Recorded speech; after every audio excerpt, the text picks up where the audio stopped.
I was letting them go a while ago, and I realized I don't have any lunch, so maybe I need to keep a few at, or better like this. Okay, bigger than my hand for sure. That's a nice bluegill right there, baby. All right. Oh, those are a good one.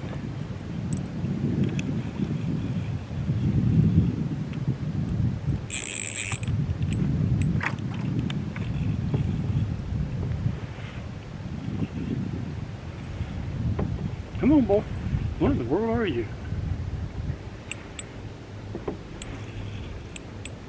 Oh, you didn't wrap around something, did you?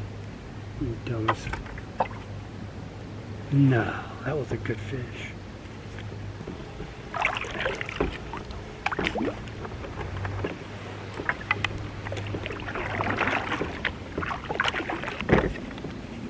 Got him. Got him. He was just pulled up on that stick so bad. Oh, I didn't exaggerate, y'all. That's a nice bluegill right there. There's lunch, baby. That makes you want to just keep fishing, doesn't it? You know, I really don't need any more though.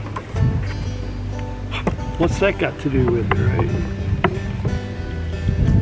right? I couldn't believe I got that fish after he was hung up on that log like that.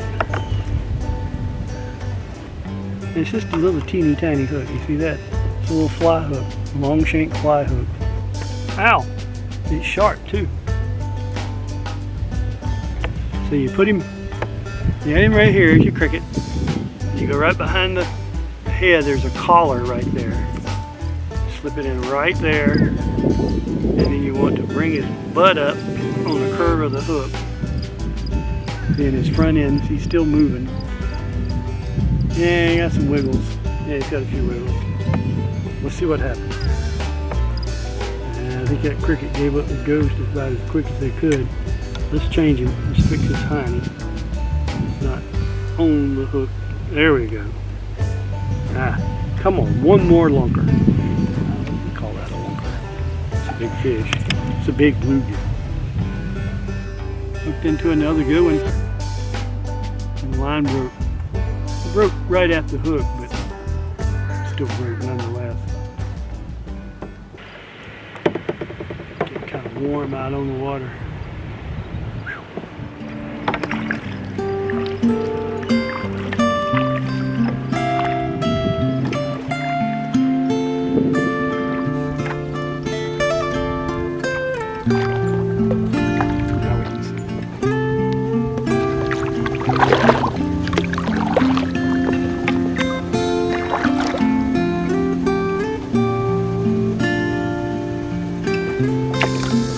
Pretty strong.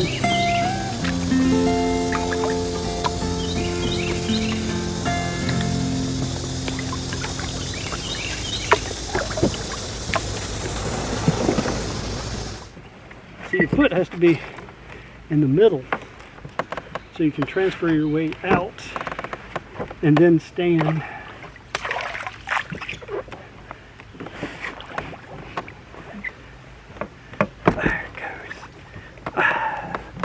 Watch this. I'll flip right out of this thing. Depends on how soft this side is. Well, that's a bubble, bubble, bubble. Smells like a toot. I'm gonna get my shoes cleaned off, get up here and get this canoe anchored up a little bit. If you've watched my channel for a while, you know that I haven't had the best track record with camp chairs. Seems like every time I get one, something goes wrong with it. They break, they tear. But it is made out of steel. They're saying 300, 400 pounds. Well, my hiney's not that big. Oh my God! I think a camp chair is paramount to having a good camping experience. Either you make one or you bring one with you. I'll show you what I got in mind. The other day, my wife and I were out shopping, and she saw this little bag, and she said, "Oh, I think you might want that." It is a pocket chair. Now, amazing pocket chair, kind of as seen on TV moment. It's like this. These were really popular a long time ago. I had 2 in this bag. I only need 1, obviously, today. But it's going to be the metal fold out. Let me show you what I mean. Legs come out. It's already put together. See if I can operate it. Hook on the bottom like that. So it goes like this and it tightens up. Let's see if I'm man enough. There we go. And you have this really cute chair that may or may not hold me up, like a lot of them didn't. Let me see. This is my first time testing it. It's a lot better than sitting on the ground. I looked these up on, the internet because it really didn't pull up anything at first. And I was really surprised at the pricing. It was kind of all over the board, anywhere from $10 to $20 to $50 for those really adventurous people. Like I said, these are 2 chairs I got, and they're brand new, and they're called pocket chairs. So I'm real pleased with this. It's a little over a pound per chair, and I can't imagine carrying 2, but it's possible. It's possible.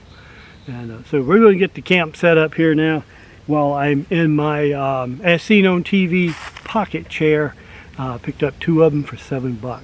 That's a pretty good deal. And I'm not fully expecting this to last very long because I really didn't do well with chairs. Well, it's really breezy here today, and I don't have a stove to cook with, so I'm going to have to use old-fashioned fire. So I'm going to dig, not like a Dakota fire pit, but a fire pit to get some coals in, and then we're going to cook down in the ground if we have to.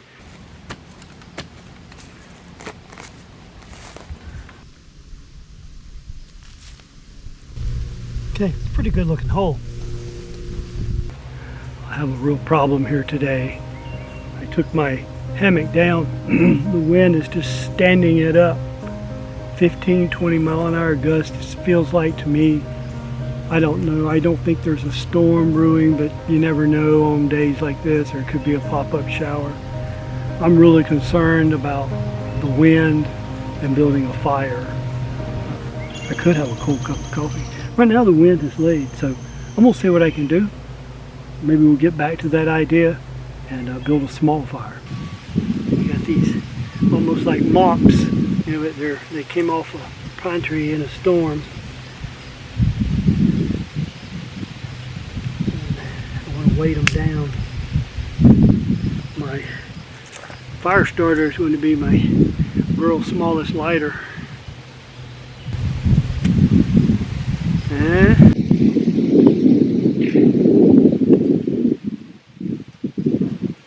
Uh-oh. Dropped my light.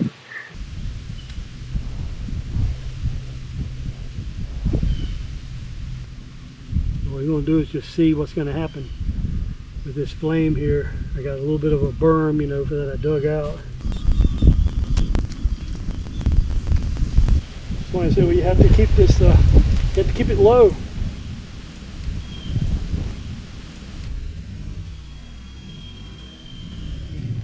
I got to get some coals. I got to get lots of coals. So I got to keep it low like this. I'm going to try to go a little bigger. Let's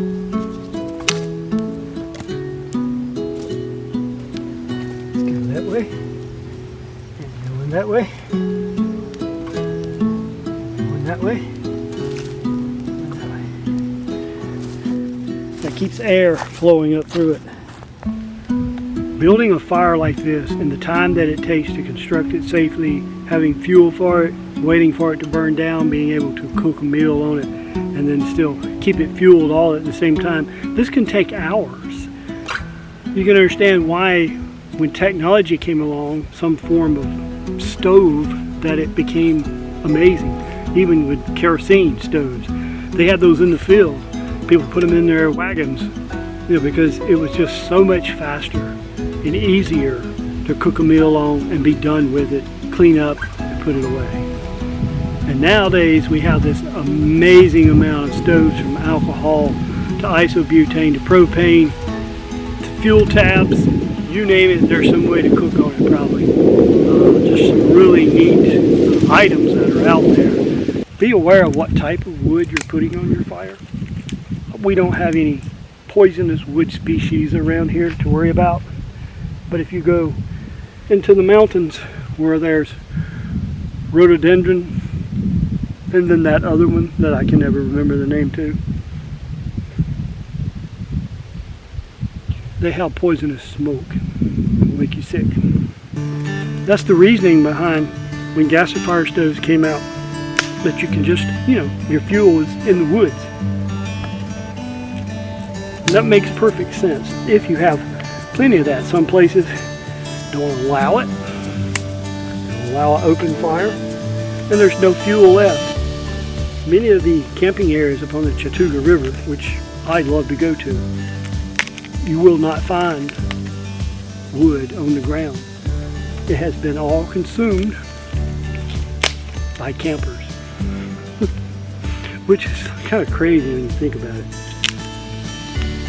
There's a clip, I'm going to show it to you, where Wayne and I are up on the Chattooga River, and it's been a stormy, thunderous night. And I think I'm out looking for wood the next day.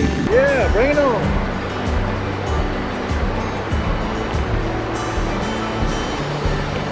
Oh my goodness. How's your back, is it? Just about. That's all there is. All in. All there is. And literally scoured the area, and all I found was like a little stick like this that was actually acceptable to put in a campfire. It was all gone. The grounds were cleaned up. What I did do was go next door to another campsite, you know, a ways over, because these are all primitive, you know, just backcountry sites. And I stole some firewood that they had collected. Where they got it from, I don't know, but I used it. Stick around, because when I get those fish on the fire, I got something else I want to show you. You're going to think it's really, really fun, maybe. I don't know. But hang around.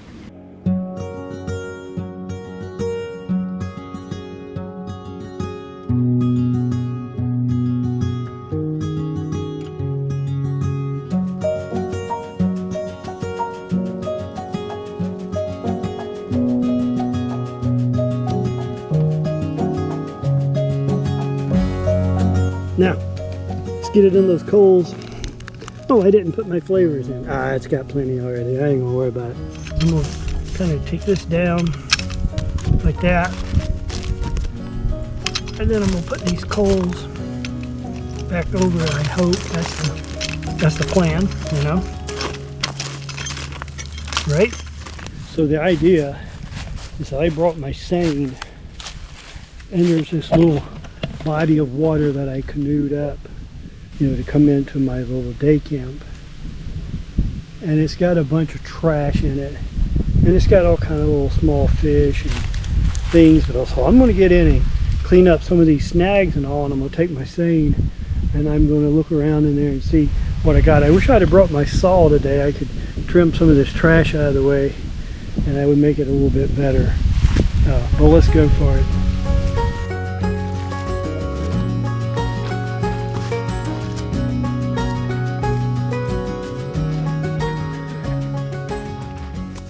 Now, ideally when you're in a stream, you want some place like a beach to work your way up so the bottom of the net just lifts out. Here I'm not going to have that at all.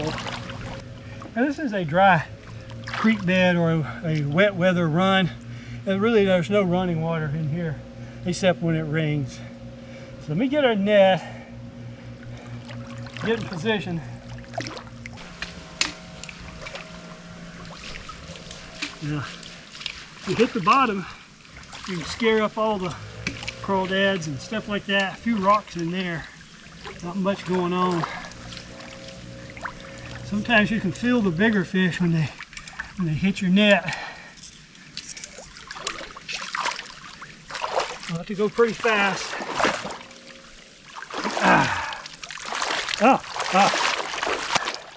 Too much stuff getting trapped between the shoe and my foot. You might not know what these are. These are mosquito fish. That's what we call them. There's another technical name for them. There you go. And they eat mosquito larvae. Now, what you may not have seen is a small brim. They're just beautiful. Look how they, and that's a small brim, a little baby brim. We'll keep them too. And I promise you, I'm going to step on a stick, sticking straight up, and then go yowie. And you have to make a run at it when you do it. Ah, it was under. That flipped under. And they all went out except for one mosquito eater. See, there's another brim. And you want to be gentle when you handle these. You know, they're tender little babies. That's why these necks and streams are so important. That's where the babies come to live out. They might hatch out there in the bed, but as soon as they're big enough to fend for themselves by eating algae and whatever else they can find in the water, they move into these shallows so the big fish won't eat them, because out there bass are just picking them off. This is Mike's Wild World. Thanks for being here. Don't go away. We still gotta eat some fish and vegetables and stuff. Wild style.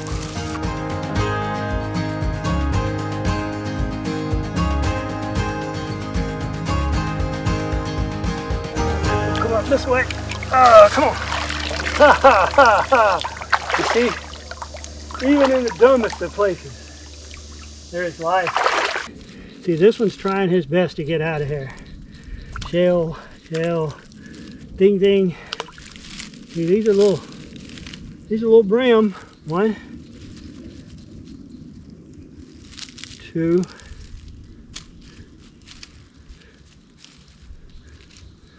Oh, look how pretty they are.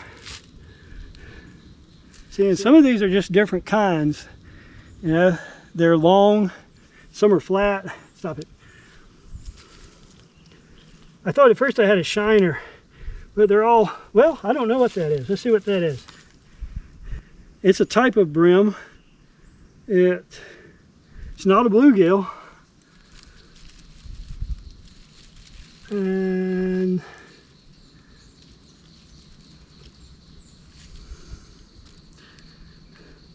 all sizes of fry, as they call them. Whoop. Quit that. I knew you was going to jump. I knew you were. Stop. And you see, he's a little fella. Sometimes you get bass and all kinds of little fish. Mostly these are just brim though. And they're in here hiding. There's a cool thing happened one day. My wife really doesn't go in the canoe with me. So she went with me one time and we went into some backwaters, and I got out in water about this deep and was walking with my net, and she was content to sit and wait on me to come back.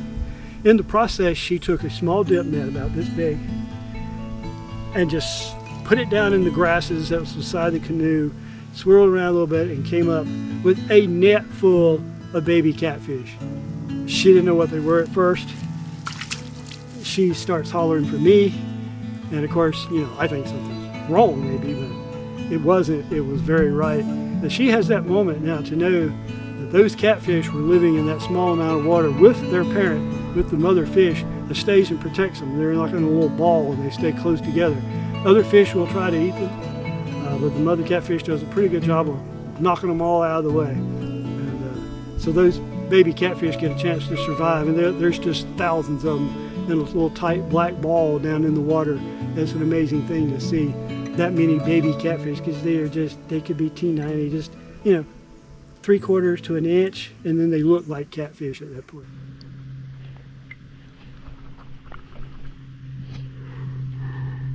The next time you see these small fish in a stream, or the mosquito eaters or the brim, you know, don't think of them as just something to be used and tossed away. Yeah, it's a food source for many things. That's why there's so many of them, I guess. That's how they hang on to what they are. See, these fish they're kind of skinny looking. Maybe they're not eating so well. I don't know. I'm going to let them go here in a bit and give them back their life. And who knows, 3 or 4 years I might eat one of them.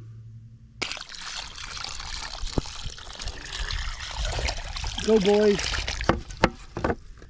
They probably don't know what that was all about, but they're real glad. I see them dispersing now. Come on out of there. Don't rupture. Whatever you do, don't rupture. Ouch! Here it comes. And it may be the biggest flop you've ever seen in your life. Or it may be roasted to death. Or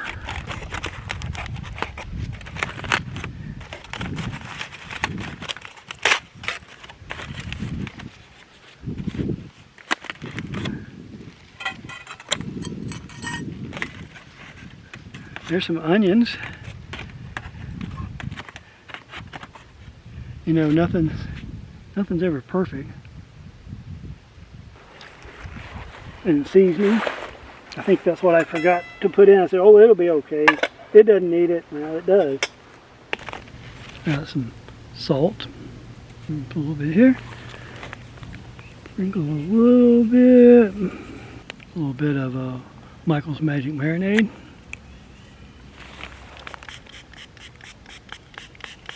Just spritz it with a little bit of that. There you have it.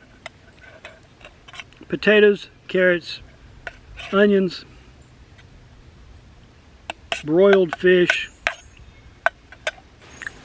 It's pretty good.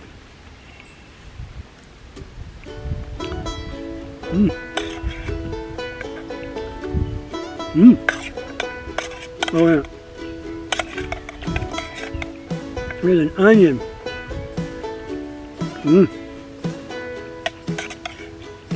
think I put too much garlic. I like a whole garlic.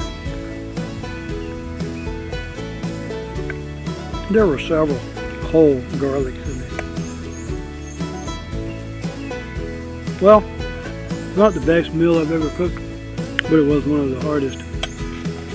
Well, I'm eating up this fish and vegetables. They cooked out just fine in the pit. It tastes pretty good. It's not gourmet. But with some salt and some flavoring on there, turned out pretty good. This is Mike from Mike's Wild World. Thank you for watching, and I'll see you next time. See ya. Good fish.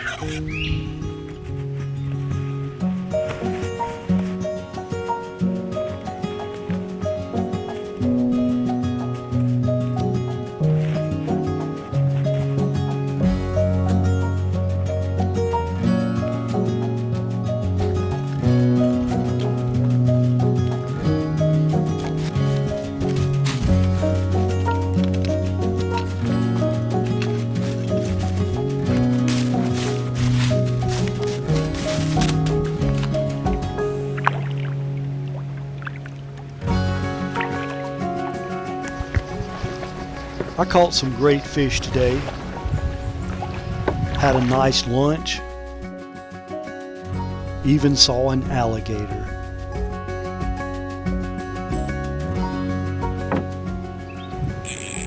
That's a nice bluegill right there. Okay, it's a pretty good looking hole. That's why I said, well, you have to keep this, you have to keep it low. You name it, there's some way to cook on it probably. That's all there is. Back over, I hope. That's the plan. He's a little fella. Ouch. There you have it. It's pretty good. Like and subscribe if you can, and leave a comment. It's a wild world, so get out there, and thanks for watching.